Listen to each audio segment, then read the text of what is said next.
I don't know about you guys, but I always find it very interesting on how mainstream media will just completely 100% disregard certain news stories. It's almost like they're controlled, like somebody's telling them exactly what they can cover, what they can't cover, how to cover it, and what their opinion should be.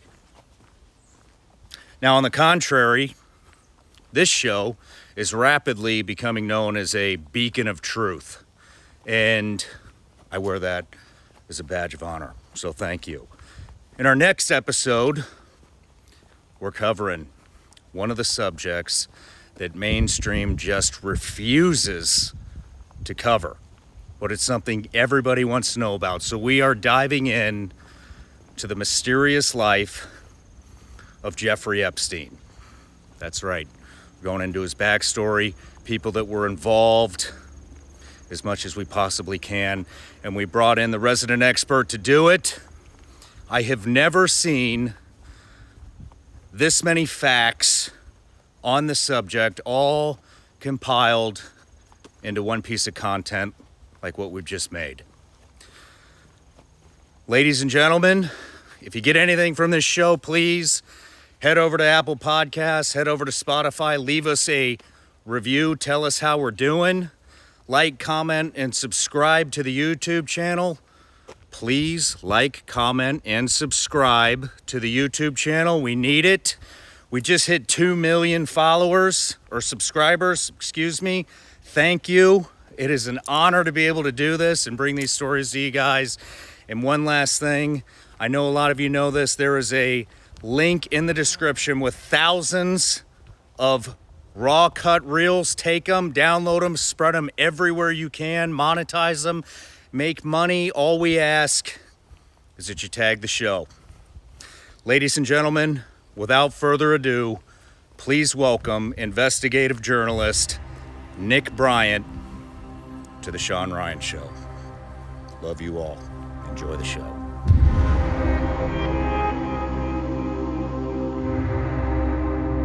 Nick Bryant, welcome to the show. Well, thanks for having me, Shawn. Appreciate it. It's an honor to have you here. It's an honor to be on your show. So I have been fascinated with the Jeffrey Epstein topic ever since it kind of came to light. And I've been looking for somebody that really knows the ins and outs and all the little details of what was going on in there. It took a little bit for us to find somebody, but you are the perfect fit. And I cannot wait to dive in and see what kind of information you've uncovered. Unfortunately, it's the government that's with Epstein. We have the government aiding and abetting child trafficking, which is ultimately very sordid, but it's something, and it goes against our grain, the values of Americans. It's anathema to our values, but it's something that we have to straighten out as a society to make sure that this doesn't happen again. Yeah, the U.S. government seems to be at the center of a lot of issues today. Yes. But I want to give you a quick intro here. So Nick Bryant, you're an advocate and published writer focused on topics such as the plight of disadvantaged children in the U.S. You spent 7 years investigating coast-to-coast child trafficking networks, author of The Franklin Scandal, which we'll get into a little bit, an investigator of the Epstein network, and published Epstein's Little Black Book that we all hear all about. And so before we kind of really get going, I'm just curious, what got you started in the trafficking genre, bringing awareness to that? What happened, I'd written a lot about children's issues. That's a topic that's near and dear to my heart, is children's issues. Mostly lower socioeconomic children and their travails. And I ultimately co-authored a book called America's Children Triumph for Tragedy that looked at a lot of the shortcomings that our country pays great lip service to children as its most precious resource. But as I showed in America's Children Triumph for Tragedy, the resources aren't allocated for children the way that they should be. And so that's an issue that's very, very close to my heart. And I was a writer and journalist in Minnesota for a number of years, and then I ultimately moved to New York City, and I started writing for magazines there, and I was pitching an editor at Rolling Stone, and I said, well, what do you want me to write an article about? And he goes, pitch me dark stories. And I had no idea I said, I kind of threw my arms up in there. I said, Nazis, Satanists, how dark do you want to get? Yeah. And I'd written some dark stories before. That's maybe why he thought I'd specialized in darkness. So you can kind of tell editors, their eyes, there's a little sparkle when you hit something and when I said Satanism, and he goes, Satanists. And I could see that little glint in his eye. So I wasn't really well versed in the subject, but I started looking into the occult fraternities and the darker occult fraternities. And then I talked to various Satanists of various stripes, and I found them to be kind of an unsavory group. But my job was to write an article. And I kind of had a simple plan. I was going to cultivate a relationship with some of these people and then ultimately attend a dark mass, write a book about it, or a black mass, and then write an article about it. And then I came across this U.S. Customs report. When you're a writer, and a lot of writers will talk about this, when you're a writer, although you're looking at a certain subject, you're always surfing the net for stuff that's tangential to it or that's related to it. And I came across this U.S. Customs report about a cult called the Finders. They had a couple of warehouses in Washington, D.C., and 2 finders had been busted in Tallahassee, Florida, with 6 children. And the 6 children were like ragamuffins, and some concerned citizens called the Tallahassee Police Department.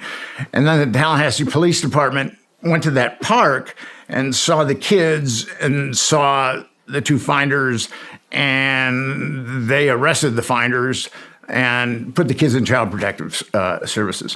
And what happened there was, and then these 2 finders were charged with multiple counts of child abuse. And the U.S. Customs got involved because there was child pornography. And the D.C. police, the finders had warehouses in D.C., and the D.C. police had been interested in the finders for quite some time. Are the finders the folks involved in the Franklin scandal? No, it was kind of my segue into the Franklin scandal. So, with the finders, the D.C. police and the U.S. Customs executed a search warrant on the warehouses of the finders. And they found really very incriminating stuff. And the kids were being held in Tallahassee. And actually, a doctor had said that 2 of the kids had been sexually abused. So what happened was I've got the U.S. Customs report, and the U.S. Customs report is so mind-boggling that I put the entire U.S. Customs report in the back of the Franklin scandal.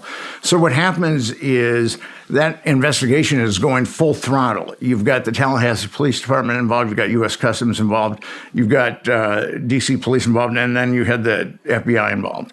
And then all of a sudden, and it said this on the report, that the investigation of the finders had become a quote-unquote CIA internal matter, and there'll be no more investigation. So I read that document and I was just stunned. I was thinking, this does not match the world that I live in. And that opened my mind up to looking for other scenarios that might be like that, where there might be trafficking children and then intelligence was involved. And then that led me to the Franklin scandal. It was on the internet, there was a lot of talk about a lot of postings about this pedophile network in Omaha, Nebraska. And this former state senator, his name is John DeCamp, he had written a book about it. And I read the book. I didn't think was really well done. I mean, it wasn't like a regular journalist, but actually, Yorkshire Television in the UK had made a documentary about it, and that documentary had been quashed. So, and you could get the documentary on the internet. So, I got the documentary, and I had a bunch of my friends come to my apartment, and I gave showings of it. And I was thinking, am I losing my mind, or does this look ominous to you? And they all said, this is very ominous. So I went to Omaha. I knew that something had happened in Omaha, Nebraska, but I wasn't sure exactly what had happened. I thought that there had been some kids molested in Omaha, but the internet was talking about kids being flown from coast to coast, intelligence involved, Boys Town students, which Boys Town is probably the most famous orphanage in the world, talked about all these things, and I was skeptical. I mean, I really tried to keep my mind open, but I was skeptical. But when I got there, I started to talk to people.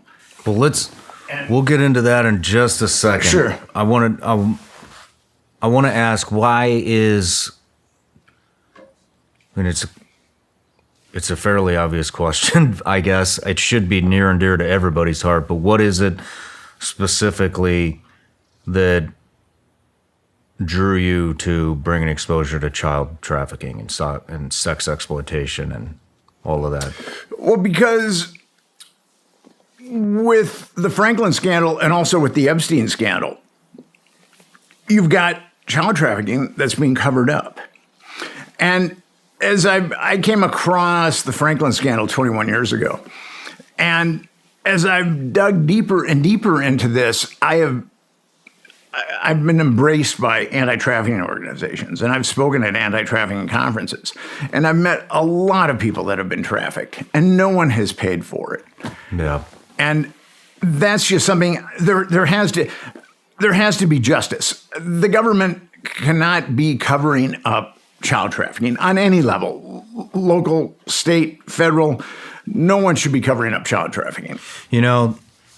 You had mentioned something earlier, I can't remember your exact words, but you were saying that basically, I think in essence, you were saying that the government doesn't take this seriously, and the allotted funding and the focus on trafficking it's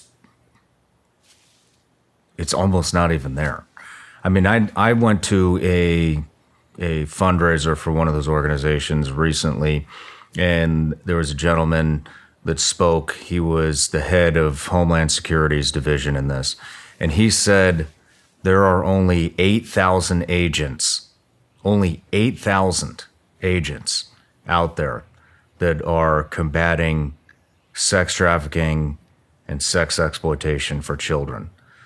Meanwhile, it's a $150 billion a year business that we know about. There are 366 million videos out there of children being sexually exploited. That we know about. And there's only 8,000. And I'm not talking about 8,000 in the United States. 8,000 in the entire world are working on this stuff. 8,000 in the entire world. That shows you right there that this is not a priority for any government, any agency. I mean, it's ridiculous, which makes me think they're all in on it. Well, there's a lot of child trafficking that has been covered up. I mean, we know of child trafficking that's been covered up in the United States. We know of child trafficking, I'm talking huge networks that have been covered up in the UK, that have been covered up in Belgium, that have been covered up in Spain, that have been covered up in Argentina. That have been covered up in Mexico. There's a lot of child trafficking networks that have been covered up. And we see this, Epstein is right in our face. Mm-hmm. I mean, we know that Epstein was trafficking all kinds of girls to numerous perpetrators. And only one person has been indicted for those crimes, and that's Ghislaine Maxwell, when we know that there's scores of people that were involved in those crimes. So our government has to have the will to go after traffickers and child pornography. And our government just doesn't show the will now, but it's going to be up to the American people, ultimately. The American people have to put their foot down and say, no more. Did you know that 1 in 5 Americans have learn a new language on their bucket list? It's true. If that's you, check it off your bucket list this year, because with Babbel, you can start speaking a new language, foreign language, in about 3 weeks. Why Babbel? Because it works. Instead of paying hundreds of dollars for a private tutor or fooling yourself with language apps that are a little more than games, Babbel's quick 10-minute lessons are designed by over 150 language experts to help you start speaking a new language, just like I said, in as little as 3 weeks. Here's a special limited time deal for our listeners. To get you started right now, get 55% off your Babbel subscription, but only for our listeners at babbel.com/SRS. With over 10 million subscriptions sold, Babbel is real language learning for real conversations. Get 55% off babbel.com/SRS. That's spelled BABBEL.com/SRS. Rules and restrictions apply. Visit babbel.com for terms and details. I don't talk much about money or the economy, but let's face it, ignoring it doesn't help either. Because I believe the government screws up all the time. I think they let down veterans, ship jobs overseas, they help their rich friends make even more money. It is insane. Do you really think they care about helping us out with our money? I don't think so. That's one of the reasons why a lot of folks are stepping away from the government-run systems and starting to diversify their money into real assets like gold and silver. If you're concerned about your finances and the future of your finances like I am, there's a damn good play you can make.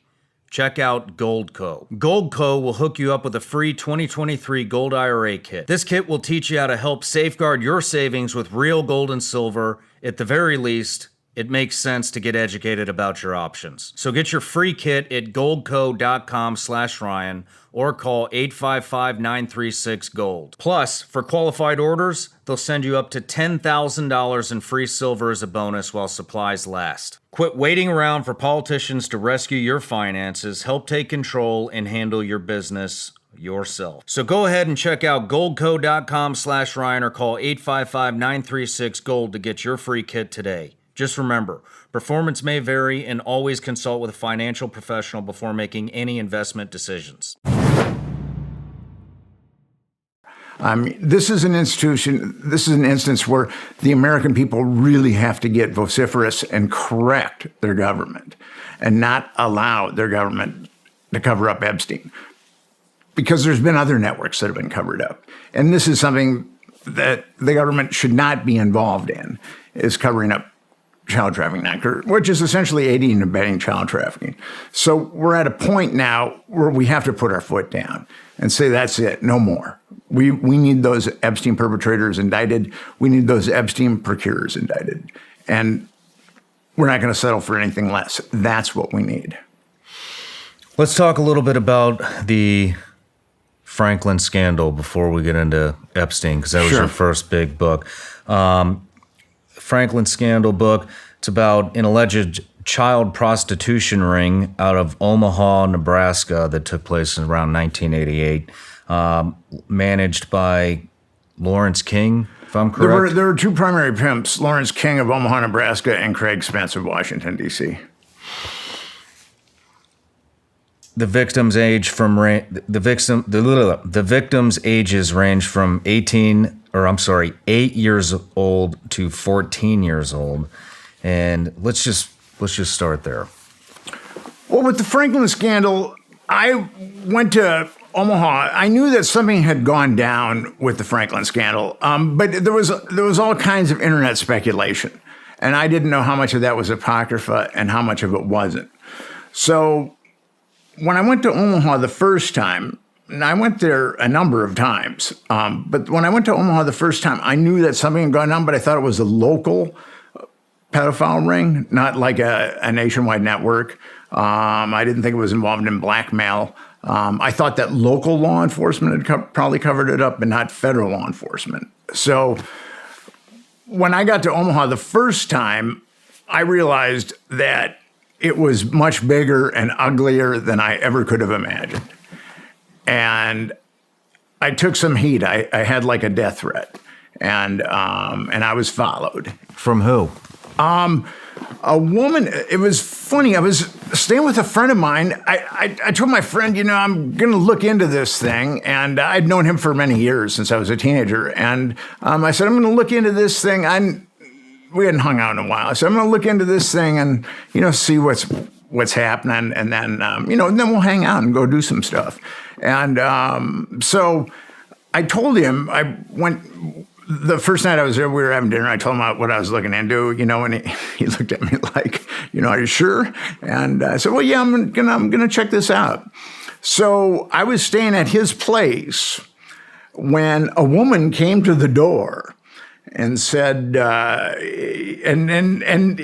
he was there. So, and she said, you're in a great deal of danger, and they're going to kill you. And she was a freaky looking woman. And now my buddy had started, I'd been there for about a week, and my buddy had started to come around with some of the stuff that I was reporting back to him. But then that woman coming to his door and dispensing that, it made both of us, we didn't sleep very easily that night. But here's the thing. By that time, I'd come to the conclusion this was a huge network.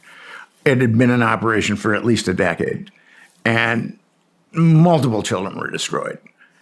And I don't have a family. I'm not married. I don't have children. I can take risks that other people wouldn't be comfortable with taking risks. And I just said, this is too evil. And it was covered up by both federal and state law enforcement and authorities. And I just said, what was done here was just too evil. I'm not going to quit.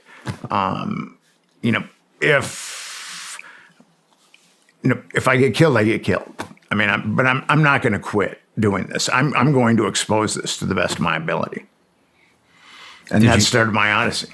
Did this go on? Did the harassment from whoever it was continue? There was harassment. I think a lot of harassment was thrown at me the first time I was there. And they thought, well, he's probably a journalist from New York, and, we'll never see him again. But there was harassment subsequently, but nothing like it was initially. That was the only time I had like an overt death threat, was the first time I was there. But I was so committed to doing it at that point that whatever difficulties I was going to have, I was willing to endure them to get this story out. Because, as I said, this network that I wrote about in the Franklin scale, it had been in operation for about 10 years, and it had destroyed scores of children. And it had been covered up by federal and state law enforcement. And I just said, this cannot stand. Something has to be done about this. And I'm going to write a book about it, and hopefully I can get it published. And I was represented by a relatively big literary agent at that point, and I gave them the book proposal. And then within 2 weeks, I was no longer a client of theirs. And then I knew James Fitzgerald. He was an agent. He's since passed away. And he ran a good agency. He had published a number of popular books, or facilitated the publishing of a number of popular books, and he couldn't sell it. I'd met with some publishers, and they were just concerned about libel. And finally, there was a small publisher outside of Eugene, Oregon, that was willing to. And by that time, there were, and I don't know if your listeners and viewers are familiar with the machinations of a grand jury, but with a grand juries are notorious for covering stuff up, because a special prosecutor is picked to prosecute a grand jury. And grand jurors are just citizens that have shown up for jury duty that have been funneled to a grand jury. So, and the special prosecutor calls the witnesses, and also picks the evidence that's shown to the grand jurors. And it's not adversarial, it's just one-sided.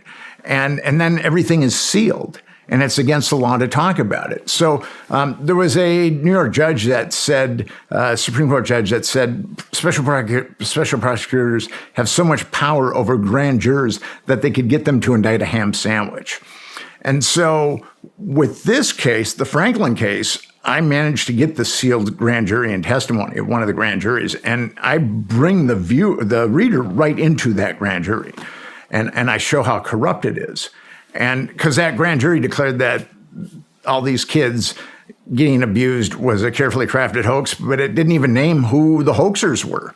It kind of pinned like the hoax on a bunch of drug-addled kids, which was, I mean. And then a federal grand jury said the same thing. That was equally corrupt. And there again, you just need one guy, one special prosecutor who's corrupt, and then he can get the grand jurors to do whatever they want them to do. So these two grand juries had said that there was no child abuse. But after I got the sealed testimony and exhibits of one of those grand juries, I mean, at that point, I was really able to write the book. Because the exhibits gave me a lot of information. And then I was able to show just exactly how one of the grand juries had been co-opted. Wow. Let's talk about a little bit about what was going on there. So there was alleged abuse. It was widespread series of crimes, including devil worship, cannibalism, drug trafficking, and CIA's arm deals. Okay, so that comes from the Wikipedia page. Okay. And the Wikipedia page is farcical.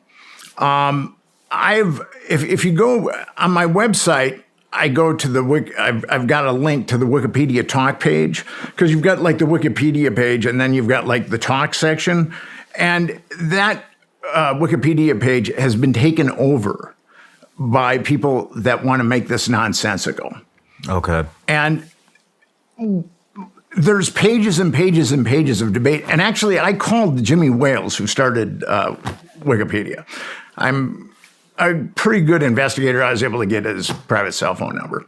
And I called him up and I said, you're my last hope for making this Wikipedia page read realistically. And he was completely unwilling to help me. I'm going to release that conversation on my website in the relatively near future. What did he say? Why wouldn't he? He said that, well, I'm going to look into it. Send me some emails. And so I sent him some emails, and then he said that he didn't get them. I texted him. I don't understand why there are so many people in powerful positions that protect pedophiles. Why would you not want to protect the children? Why does everybody in a powerful, I guess I shouldn't say everybody, but it seems to me the more I dive into this subject, the more I see the more elite status you have, the more compliant you are with pedophiles and sex trafficking and sex exploitation. What is it? Well, I think people reach a certain plateau, socioeconomic plateau, and they're afraid of losing what they have, and they're afraid of not getting what they want. I mean, I think it's that simple. And when I saw, like, some of the So you're just saying that it's greed, money. It's fear. If you're not into pedophilia, it's fear. The fear that you place more important, you have more value on money than you do on little kids. Absolutely. And your status and your house payments and your car payments and your kids' college. There were some people that covered this up that were definitely compromised pedophiles. And that's one thing about our political system is that Americans, and that's why there's so much blowback on that Wikipedia page, is the people that are in control of the Wikipedia page on the Franklin scandal. They want to make sure that it doesn't come out that the government has covered up that pedophile network. And they want to make sure that blackmail, because blackmail plays an integral role. And I've been at this for 21 years, and Epstein had cameras in all of his homes. I mean, Epstein was definitely a blackmail artist. And the government wants to make sure that does not come out, that a huge part of our political system is predicated on blackmail. And especially if that dark, malignant corner of the intelligence that is using blackmail against our politicians and other people, if they were using children, I mean, that would make the American people erupt. So that's why that Wikipedia page is locked down. And that's why this is important. This is, for that dark corner of intelligence, this is Omaha Beach. They're not going to give an inch, because this is the last thing that they want out. And it's amazing how the Epstein scandal has been covered up. If you look at all the victims and all the perpetrators and all the procurers involved in the Epstein network, I mean, we're talking and the people that facilitated it, like the pilots and like Epstein's house managers and the cooks and everybody else. We're talking scores and scores of people, and no one's been indicted except for Ghislaine Maxwell. And that really shows that our government, unfortunately, wants to stop it there.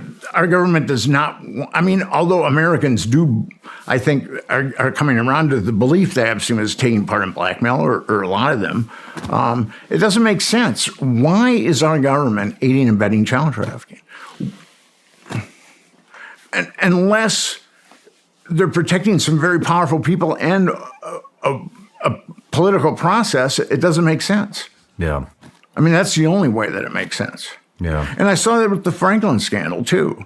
And actually, I think the Franklin network might have been bigger than Epstein's network. How many kids were involved in the Franklin scandal? It's difficult to know, but it was operational for about 10 years. And it was getting kids from like Boys Town. And what's Boys Town? It's a Catholic orphanage. It's probably the most famous orphanage in the world. And it was getting kids that fell between the cracks.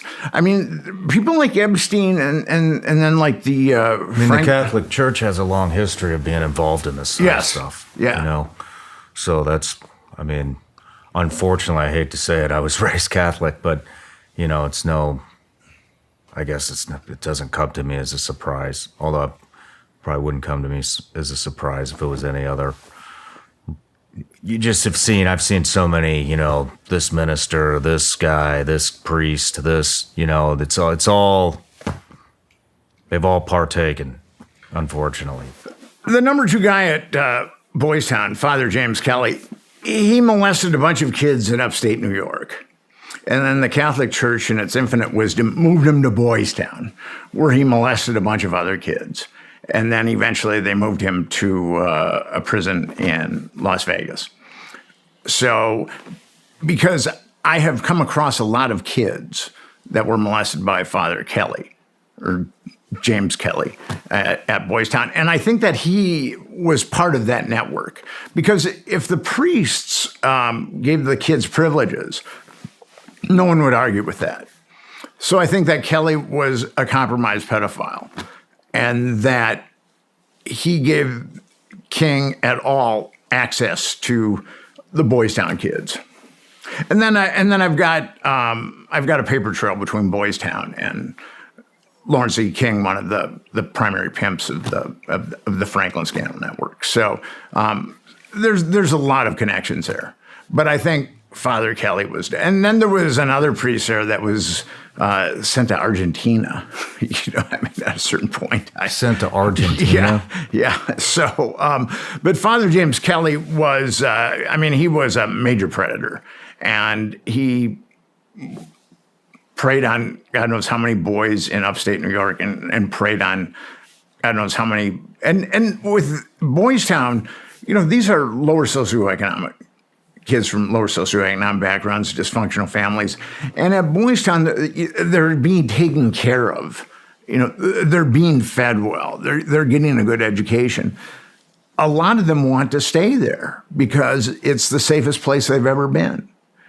And a predator like Father James Kelly knows that. And it gives him carte blanche to prey on kids. And actually, Boys Town has gone to bat for him because there's been people that have tried to litigate against Kelly. And the only reason why Boys Town hasn't paid out substantial settlements is because of the statute of limitations. They've hid behind the statute of limitations. And they're making millions of dollars in donations, Boys Town. How did this network work? Who all was involved? So there were two primary pimps, Lawrence E. King and Craig Spence. King and Spence were in Southeast Asia during Vietnam. King was in Thailand with a top security clearance. I don't know exactly what he was doing, but he had a top security clearance. And Spence was an ABC reporter in Vietnam. So I'm surmising that both of them, now, and they both came from working class, blue collar families. And I'm surmising that they both of them got busted molesting kids in Southeast Asia. And that's where they were turned. Because as soon as they came back to the United States, their careers just became, it was like a skyrocket. Lawrence E. King became the manager of the Franklin Credit Union and went from like $17,000 a year to making millions. I mean, a lot of that was ill-begotten. And Craig Spence went from ABC correspondent in Vietnam to a major power broker in Washington, D.C. as soon as he got back. And Craig Spence would have these huge parties at his place. He's very much like the Epstein character in the Franklin scandal. His house was wired for audiovisual blackmail.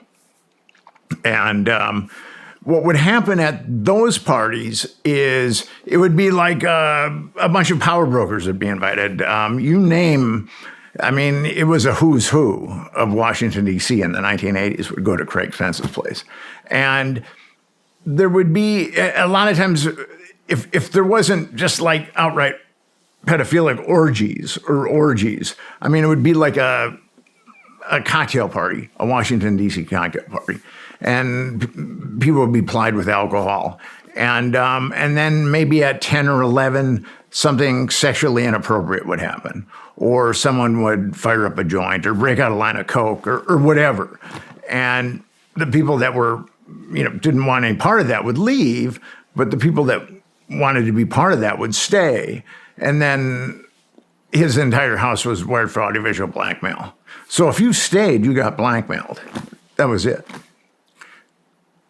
And I wrote a second book I wrote a book called Confessions of a D.C. Madam, The Politics of Sex, Lies, and Blackmail with Henry Vincent.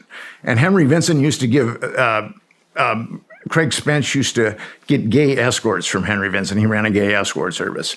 And we're talking in the mid-1980s, Craig Spence was spending $25,000 a month on gay escorts for him and his buddies. And King and Spence ran this pedophile network together, and they would get Henry. Vincent and Henry was, and actually there is some comedic elements to this. Henry was a mortician. He had grown up in Southwest West Virginia in a very religious home, and he was gay, and he had to repress that. And he ultimately became a funeral director, mortician, and moved to Washington, D.C. for his mortuary fortunes. And then through just a weird set of circumstances, there was a couple of gay morticians that would hang out at this bar, which was kind of like the gay equivalent to Chippendales. And Henry met one of the dancers, and they went out for dinner, and the dancer told Henry that an escort service was up for sale because the guy was dying of AIDS. And Henry said, well, how much can you make?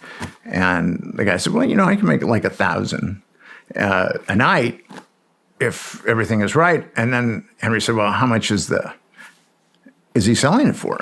And it was like $13,000. So Henry went from, and Henry's a very shy, guarded guy who had lived in the closet for all these years. And he just, it was completely out of character for him to do this. But he did it, and was a very brilliant marketer. What he did was, after he bought it, he called all the numbers in the DC Yellow Pages under escorts, male escorts. And most escort agencies are fly-by-night, and they don't pay their phone bill. So Henry would dial one of the numbers, and if the number was disconnected, he would call the phone company and say, I will pay the arrears on that phone number. So he ended up with half the numbers in the Yellow Pages of escort services. He's very brilliant that way with marketing. But anyway, and everything was going really well for him. He was working as a funeral director, and he was making a lot of money at this gay escort service. And then he got a call from Craig Spence, that CI asset. And then King and Spence would have Henry come to Spence's home, and they would pressure Henry to get him children, and he wouldn't do it. He said, I'm not gonna, I want no part of that. And this is kind of interesting. And there's a lot of corroboration about blackmail in the Franklin scandal, not just this, but so King and Spence were there, and Henry was there, and Henry didn't like King at all. And Spence was, they're both sociopaths, but Spence started to ask Henry about his life. Where did you grow up, and what college did you go to, and about and Henry, because Spence was so narcissistic, he had seismic narcissism. Henry thought, like he was watching the Red Sea parting, that, this narcissist was actually taking an interest in him. So, and Spence started asking him about his escort service and how he ran his escort service. And then all of a sudden, Spence stood up and he motioned him. And Spence went into a closet, and behind the closet was this compartment, and then behind the compartment was a room, and it was all monitors. And Henry was there next to Spence, and then Spence hit a couple of buttons, and then Henry is there on a monitor talking about his escort service. And Spence basically said to him, I blackmail people. You're blackmailed. So that was how Henry got indoctrinated into that. But, to his credit, he would not get them children. He just wouldn't do it. And that ultimately, I think, led to his demise, because the Department of Justice came after him pretty hard. Wow. What, was there any justice served? None whatsoever. That Franklin network, no one got indicted for molesting any children. And then there was a D.C. grand jury that covered it all up. Basically, Spence had killed himself. He's like Epstein. I do think now there's people that on the internet that speculate that Spence was murdered. I think Spence was told, either you kill yourself or we'll kill you. You can pick the time and the place if you kill yourself. Because his suicide was pretty bizarre. He was in the Boston Ritz-Carlton dressed in a tuxedo, and he overdosed on an antidepressant called nortriptyline. But anyway, so there were all these articles about blackmail going down by the Washington Times, and then the Washington Post was covering up for the government, saying that there was no blackmail. And but Henry Vinson, the guy was just running a gay escort service, and he was indicted on a 46-count RICO indictment. He was looking at 295 years in prison, because what the government was doing was leveraging him. They said, we know what you saw, and we know that you could hurt us.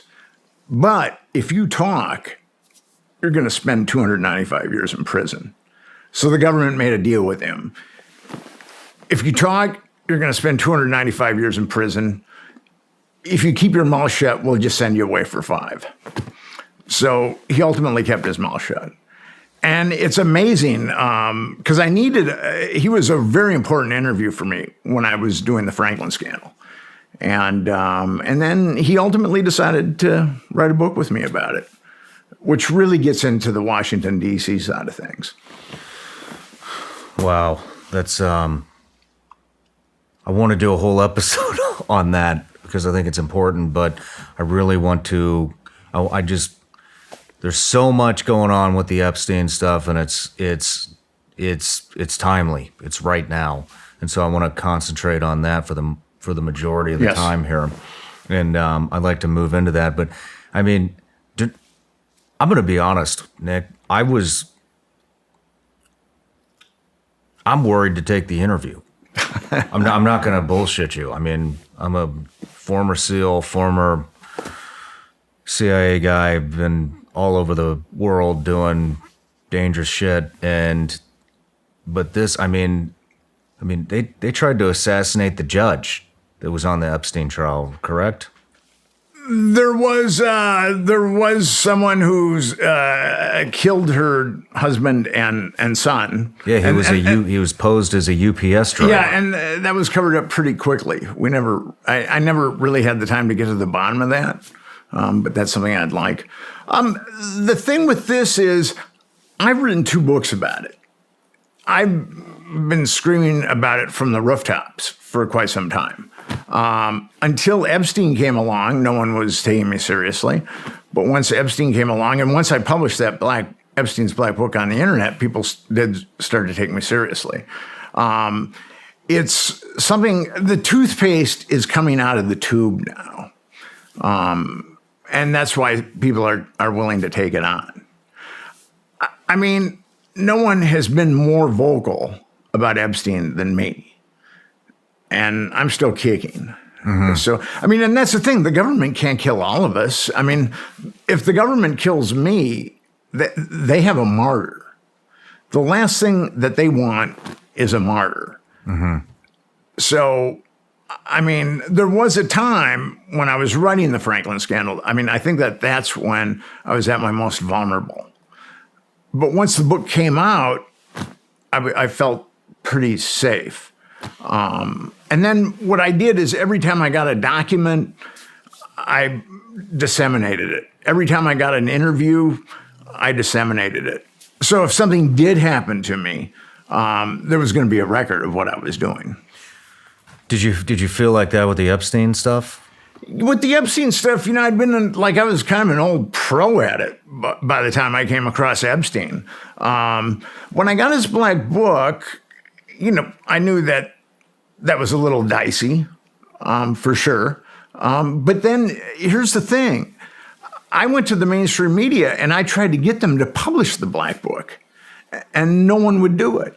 And then it took me 3 years to finally get someone to publish that Black Book, because our media is it's either compromised or just unbelievably corrupt. Who did publish it?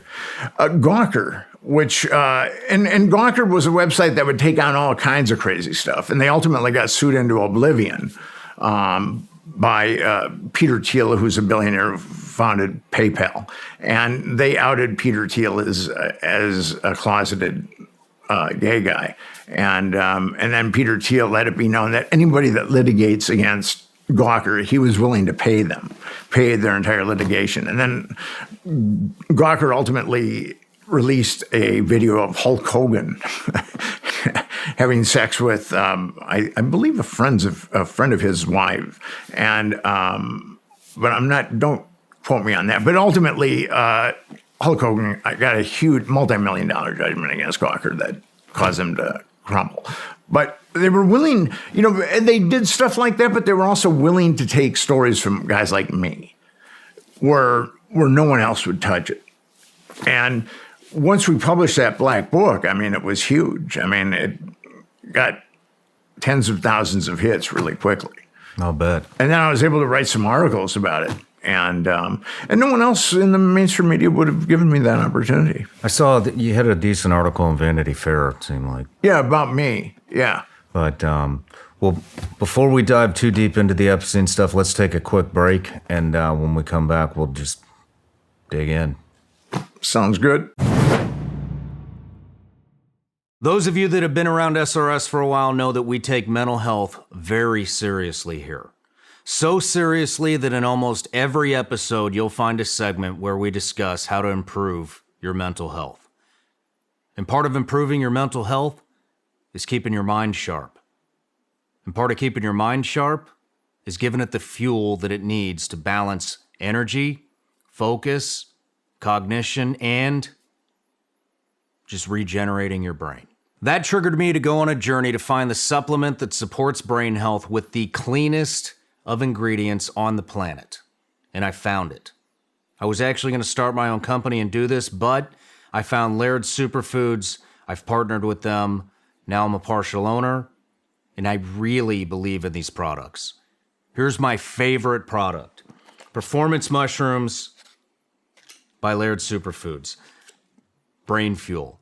You can put this in your coffee, you can put it in your tea, you can drink it raw, you can mix it with their greens, you can do all kinds of stuff. Bottom line is, this is the best possible supplement with the cleanest ingredients, all sourced in the United States, that supports brain health.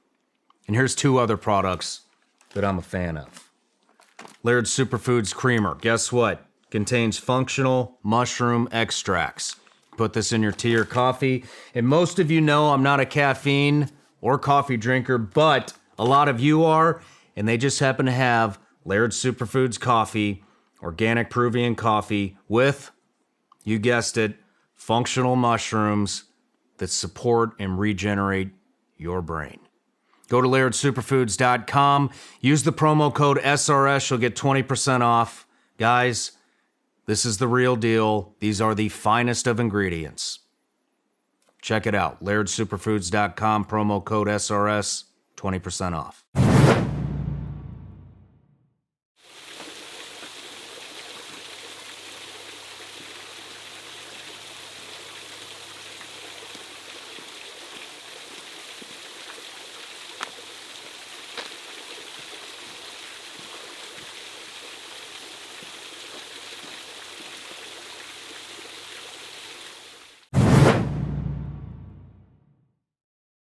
All right, Nick, we're back from the break. We're going to dive into everything that you can tell us about Jeffrey Epstein. Just a couple of quick things.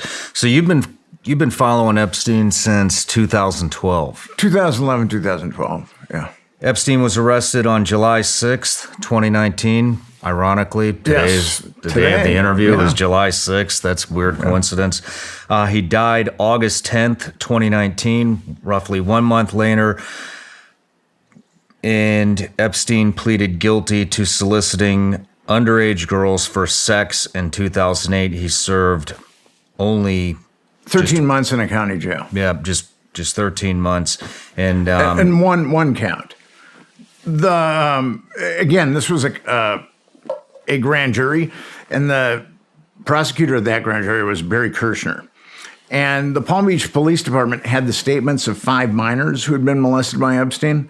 But they also knew, and then there were a number of corroborating statements, but they knew of 23 underage girls that had been molested by Jeffrey Epstein. And Barry Kirshner, the Florida attorney, only called 1. And he totally deconstructed her. I mean, he could have called 25. And actually that grand jury didn't even indict him for molesting any girls. It indicted him on 1 count of adult pandering. And what happened was that Michael Ryder, who is really one of the unsung heroes in the Epstein story, he was the chief of the Palm Beach Police Department, he completely exploded. And he called this the greatest miscarriage of justice in recent history. And he went to the feds, and because he knew of 23 victims, and then he had taken heat, too. I mean, he'd taken a lot. He'd been harassed, and I think found a dead animal or something like that on his front doorstep. But he's really a good guy. And the first time I was in Florida, I talked to him, and he looked me up on the internet, and he saw that I was serious about this type of stuff, and he called me back. And he wouldn't let it go. I mean, the state wanted to cover it up, the feds wanted to cover it up, but he would not let it go. and he made sure that Jeffrey Epstein got indicted at least on one count of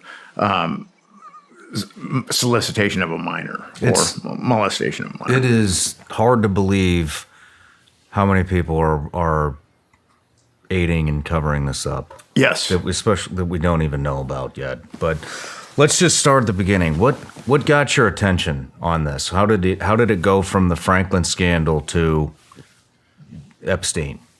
Well, I mean, the Franklin scandal gave me. I researched the Franklin scandal for 7 years, and I traveled thousands of miles, read thousands of pages of documentation, talked to a lot of victims, and I developed a certain expertise in that area.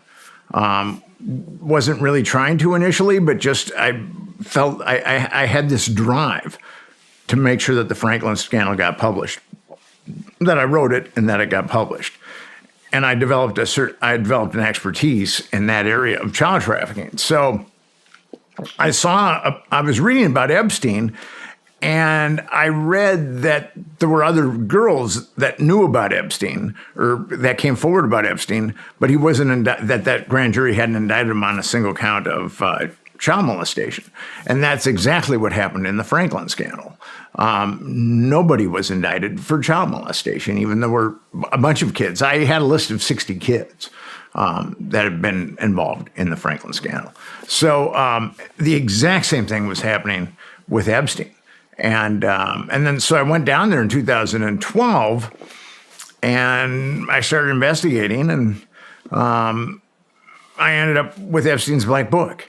And where did you start your investigation? I started calling people that were involved. I called Michael Ryder. He was the police chief, the former Palm Beach Police Department police chief.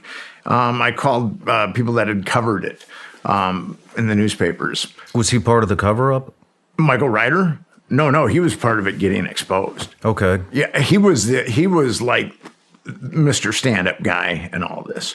I mean, if it hadn't been for him, we wouldn't be here talking. Epstein would be rolling right now and trafficking girls. I'm pretty convinced. But he made such a stink about it that he made sure that the feds got involved. So then the feds had to cover it up. But when I got Epstein's Black Book, there was scores of victims. Well, let's talk about the journey to get his Black Book. So how did it happen? I mean, I don't think you just show up and say, hey, can I take a look at that? How did you get access to that? You cultivate relationships. Like with the Franklin scandal, I actually got some people in federal law enforcement to give me information. Okay. It took me some time. But once they see that your aim is true, and they don't think that you're going to snitch on them for helping you, that you're stand-up, then they'll help you. And someone took that chance with me and gave me the Black Book. And then I was down in Florida, and then I started calling. I wanted to get victims first. I mean, that was my first concern, was because there was like long lists of victims. And so I started calling these victims, and then they started telling me about being flown to different places into his island with other girls. Well, let's get a little more in depth. So how many victims did you talk to? At that point, I talked to, I believe, 4. How were they soliciting them? How did the approach happen? With Epstein just he would get girls and pay them like $200 to get other girls. So, and that's exactly how it works with Franklin, where if you bring someone in, they'll pay you money. Okay. So, and he just had this huge machine that was funneling girls. I mean, he had all these girls and procurers looking for other girls. How young did the girls go? Okay, so the mainstream media has said 14, but I don't think that that's true. That's inaccurate. We're talking as young as 11 or 12. 11 or 12. Yes. And actually, I believe that one of the victims that litigated against Epstein was 13 at the time. So the mainstream media has done such a disservice to these girls because it has sanitized that trafficking network. I mean, those girls were younger than 14, definitely. And the viciousness that some of them were subjected to. I mean, some of these, and I saw this in the Franklin scandal, some of these guys like to beat up these little boys or little girls. I mean, and some of these guys are unbelievably powerful. You would know their names. And that's what they like to do. That's how they get off. Do you know the names? Some of them, yeah. Are they in the black book? Yes. Who are they? Yes. One of them is a former prime minister. And he, according to one victim I talked to, liked to beat up victims. Why don't you want to say the name? I'm just curious. I think that just the information that I've given you is enough for someone to basically determine who he is. Where could they find the names? Okay, so Gawker published the Black Book. It's online. If you Google Nick Bryant Gawker Black Book, it'll be there. It's out there. And actually, this gentleman is circled. Alfredo Rodriguez was the house manager. Well, hold on. Before we get into all that, where were they flying these girls? And who would they fly with? These girls were flown everywhere, and they were flown with politicians. How many at a time? It all depends because we don't really know. I mean, we've got passenger manifests, but it's hard to know how honest.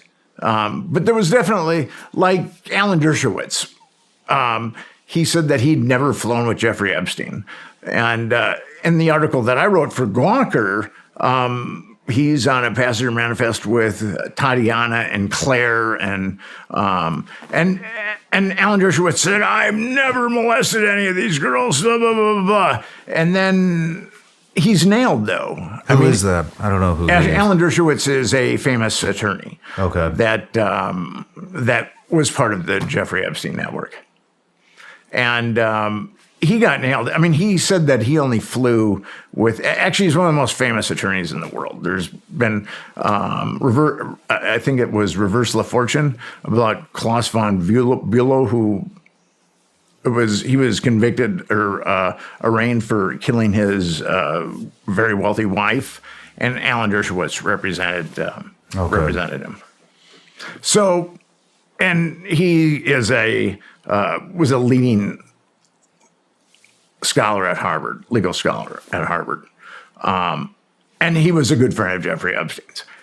And one of the girls that has come forward and said that she was molested by Alan Dershowitz. Another girl has said that she wasn't a minor, but she had been pandered to Alan Dershowitz. And then another woman has said, another Epstein victim has said that Epstein had a house in New York and that there would be quote unquote model auditions in the second floor. And there would be young girls there. And Alan Dershowitz went right up the stairs to where the young models were being auditioned.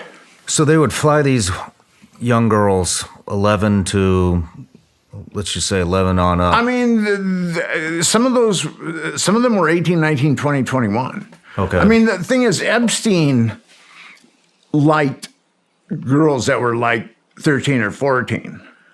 But if you wanted someone that was younger, I mean, Epstein is a psychopath. Mm-hmm. If you wanted someone that was younger, he didn't have any problem with that. If you wanted someone that was older, he didn't have a problem with that either. I mean, he had the type of girls that he liked. But if you were part of that network, you'd get anything you wanted. So where all would they fly him to? Obviously his island. Where else? Some were flown to Los Angeles. I've got a bunch of passenger manifests too. Did he just have houses everywhere? He had houses. He had a house in Palm Beach. He had a house in New York City. He had the island, and then he had a place in a huge place in New Mexico. And there is a girl that has come forward in a deposition, and she said that she had been molested by both Bill Richardson and Bruce King, and both of them had been former governors of New Mexico. And actually, Bill Richardson was a Democratic high flyer. He was Bill Clinton's energy czar. And what's really interesting is Epstein had to register as a sex offender everywhere except New Mexico. So obviously, some people very high up in the New Mexico political machinery were doing favors for Jeffrey Epstein. And according to one of the victims, she was molested by two former governors of New Mexico. Was everywhere just all of his properties were involved in this? It wasn't one specific one? No, I mean, Epstein, I think, and he had a place in the UK, he had a place in France. I mean, this was his business. How many girls do you estimate were involved in this from start to finish? Oh, man, it's tough. Like Epstein, just himself was, as his addiction accelerated, he was like 3 girls a day. So, but then you get in, you're looking at Epstein, 3 girls a day, but then you're looking at all these guys that he pandered girls to. Hundreds. And he was doing, now granted, like when he probably started in the mid 90s or early 90s, he wasn't as full throttle as he was, in the early 2000s. But he had a run there of 25 years where he was trafficking girls, and just his own personal deviant appetites were 3 a day.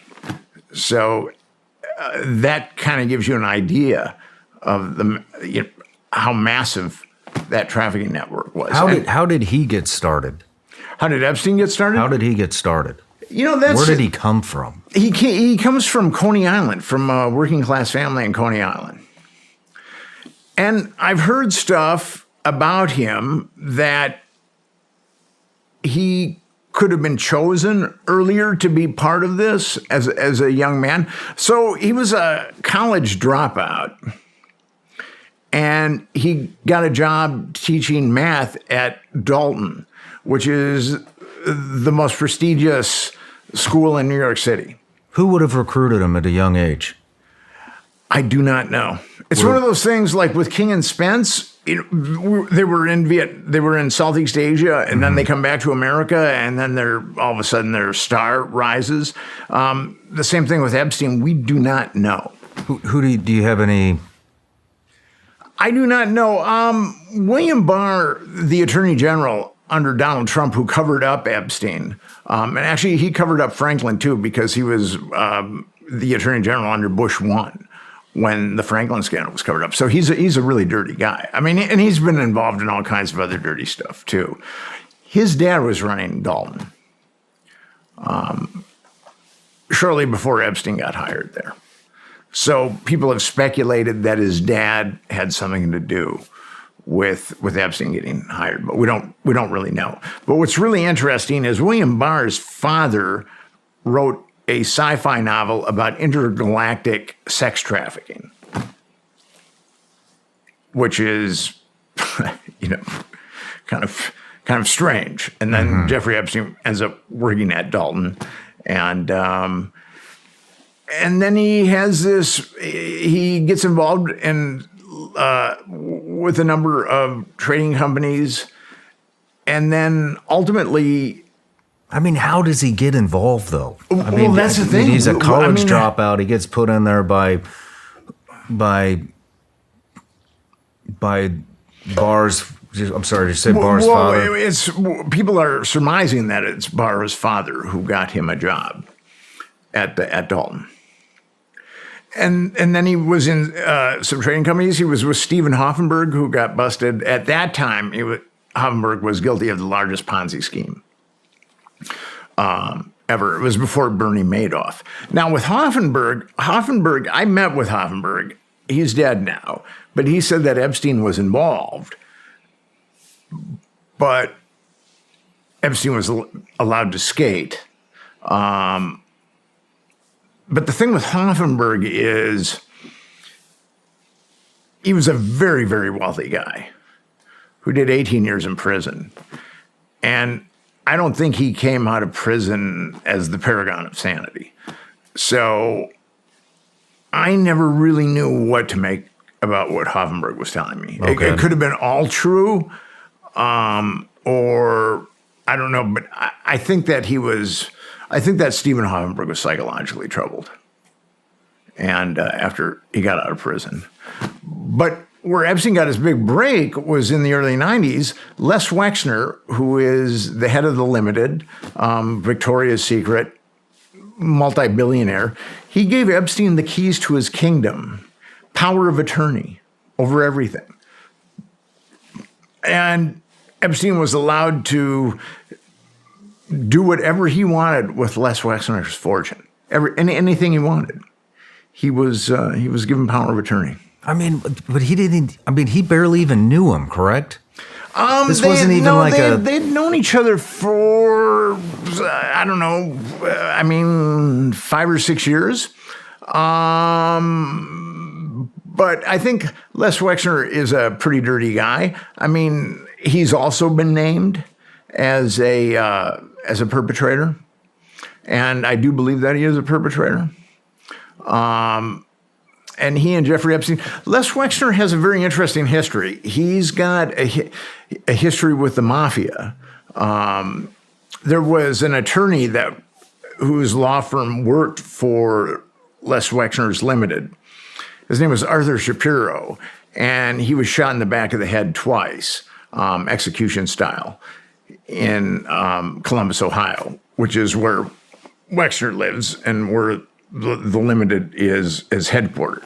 So it was very much a mafia hit, and there was a police report, a homicide report. I've got it, that came out, and it named Les Wexner as the chief suspect of that homicide, and it talked about all of Les Wexner's mafia connections, which I was able to corroborate.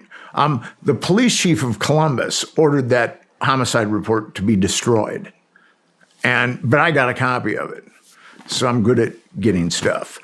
So, but yeah, Les Wexner is the prime suspect as far as being the prime mover of that homicide. According to that homicide report. Why do you think, what was his fortune? How much was it? He's estimated to be worth at least $4 billion. Why would he, is it blackmail? Why would he hand over the keys and give full power of attorney to Jeff Epstein other than blackmail? Do you think it was blackmail? It's either blackmail or they're both into something very sordid together. And here's what people don't understand about Epstein, and they didn't understand this about Franklin. Jeffrey Epstein was blackmailing some of the most powerful men in the world. Mm-hmm. All you got to do is look at his black book and see that he was blackmailing some of the most powerful men in the world. Now, Jeffrey Epstein was a college dropout from working class Coney Island. Is Jeffrey Epstein going to be able to blackmail Les Wexner, who has connections to the mafia? There's no way in hell. Jeffrey Epstein would have a very brief life expectancy if he did that. But the thing about it is, if he's got an intelligence apparatus behind him, mm-hmm. and they make it known to whoever he's blackmailing, no one touches Jeffrey Epstein, or else pictures are going to come out, or whatever. That's the only way that Jeffrey Epstein is able to blackmail. So you think that Jeffrey Epstein had an intelligence organization behind him? Oh, absolutely. Or more than no one? doubt about it. U.S. intelligence organization or another country's? Well, yeah, okay, so people speculate that it was Israeli and not American. But here's the thing about that, and I try to explain it to people. There's no way that American intelligence is going to let Israeli intelligence compromise American politicians without getting a cut of that intelligence. There's just no way. Well, maybe. I mean, why wouldn't they? Maybe if Jeffrey Epstein has blackmail on literally all these powerful people, I mean, and it seems that they all fold immediately.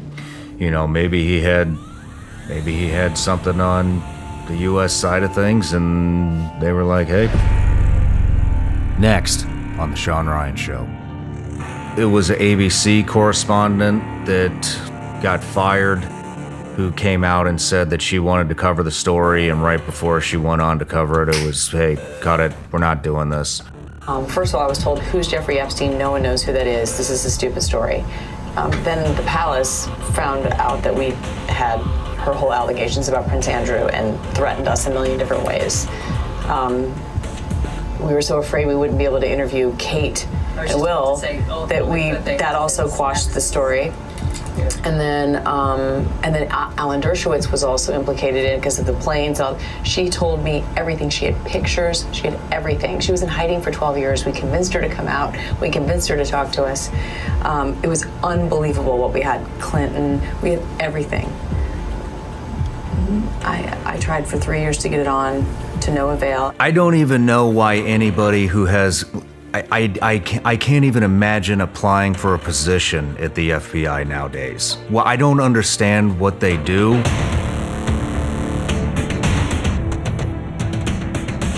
So the FBI had hundreds of DVDs of Epstein. I'm sure a lot of them were compromised DVDs, and I'm sure a lot of them were just child pornography. So they've gone into a black hole.